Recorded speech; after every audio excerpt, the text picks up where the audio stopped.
Comme vous pouvez le voir sur les images qui viennent de défiler, l'intérieur des musées a quelque peu changé. Mais en quoi exactement? C'est ce que nous verrons dans ce reportage où nous allons parler numérique et musée, mais tout particulièrement de la relation intime que ces derniers entretiennent.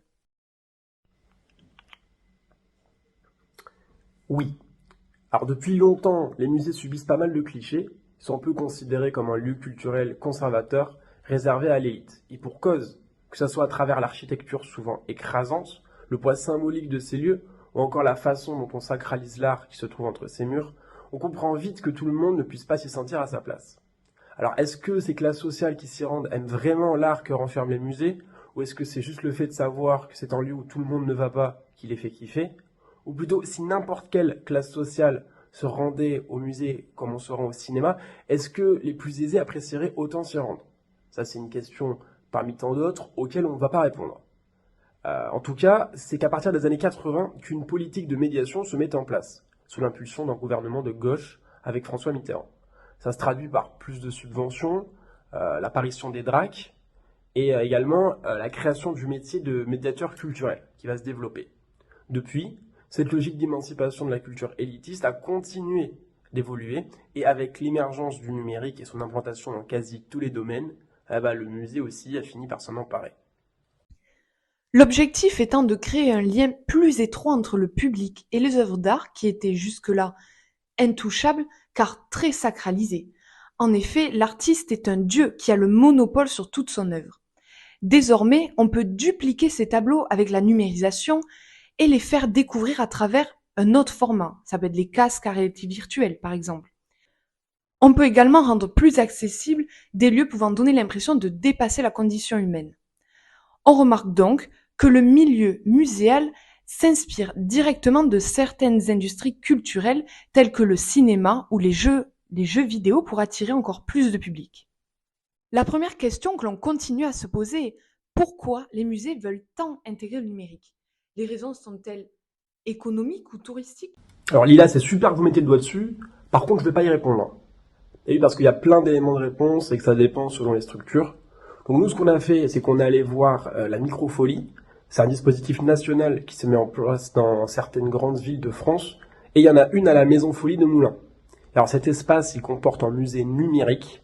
C'est pour ça qu'on est allé rencontrer Elena, qui est la médiatrice culturelle, qui est responsable de cet espace. Comme ça va nous donner des exemples concrets sur le terrain. La Maison Folie Moulin, le but, c'est le brassage des cultures, de faire rencontrer la culture, les artistes, que les gens, faire découvrir un panel d'œuvres aux gens. Donc ça peut être des œuvres qui sont passées à l'opéra, qui sont passées au théâtre. Donc tu vois, on est aussi sur de la vidéo. Donc du spectacle chorégraphique, pièces de théâtre, aussi des expos d'art moderne, d'art contemporain. On est là depuis une vingtaine d'années, donc on est pas mal identifié par les gens du quartier. On a plus de 2500 œuvres dans les tablettes. Donc en fait, à chaque fois, donc c'est en partenariat avec la Villette qui a l'initiative de ce projet, contenu pendant à peu près 1 an, et tous les ans, on a un nouveau contenu qui arrive. Est-ce qu'en tant que médiatrice, tu as ressenti cette démocratisation de l'art? Des fois, les gens, ils comprennent pas, ils font pas le lien entre musée et numérique, parce que musée, on imagine directement des grands tableaux, un grand espace, etc. Donc, ils ont du mal à comprendre.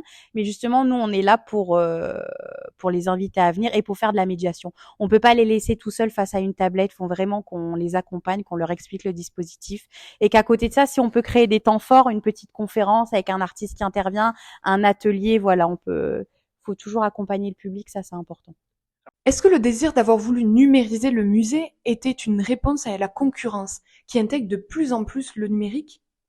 Oui, je pense que c'est une question d'être dans l'air du temps, parce qu'en fait, ce projet-là de la microfolie, je sais qu'il est vraiment soutenu par le ministère de la Culture. Donc, je pense qu'après, le numérique a ses limites aussi. Je pense, par exemple, à tout ce qui est communication. Tu vois, moi, je vois que les gens du quartier, ils réclament encore du papier. Donc, je pense que des fois, c'est important de retourner à l'essence. Okay. Quel est l'environnement autour de la tablette exactement? Ouais, en fait, normalement, quand on accueille du public, on installe tous les poufs avec les tablettes et on fait un petit éclairage pour qu'il y ait vraiment un côté, tu vois, un peu mise en scène aussi. Ah oui, du coup, ouais, on a une borne de réalité virtuelle. Donc pareil, c'est un partenariat avec Arte qui nous envoie du contenu. Donc tu as une dizaine court-métrage documentaire de 5-6 minutes maximum. Donc nous, en fait, on a les casques, donc c'est des casques de réalité virtuelle. Il y a des sièges, etc. Les gens, ils s'installent, ils sélectionnent et du coup, ils partent en immersion pendant 3-4 minutes dans l'espace, dans la mer, au Moyen-Âge, etc. Le musée attire-t-il un public différent? Et si oui, quel public? Et généralement, ici, ça va au Mini-Lab, ça va aux salles d'expo, ça va au bar et après, ça passe ici. Donc ici, on a vraiment du tout public. Quel retour avez-vous eu suite à l'arrivée du numérique dans votre musée? Ça dépend à qui s'adresse ça, tu vois. Je peux comprendre que des gens qui sont plus sensibles à l'art, qui sont plus habitués, vont dire que ce qu'on fait, ça dénature. Parce que peut-être qu'ils ont été éduqués dans le sens où faut aller voir ça dans les musées. Mais nous, les gens qui viennent, ils n'ont pas été éduqués à ça. Donc pour eux, cette première approche, c'est chouette. Est-ce qu'à travers cette numérisation, le médiateur culturel, il ne devient pas un peu un médiateur plus technique? Tu as les médiateurs qui font vraiment de la médiation entre l'œuvre et le public. Et après, tu peux plus avoir des médiateurs un peu plus socio-culturels, qui sont là pour valoriser la programmation et ce qu'on propose. Est-ce que tu penses que c'est pas plus le côté gadget avec les tablettes, les casques VR qui va attirer le public plutôt que le côté culturel?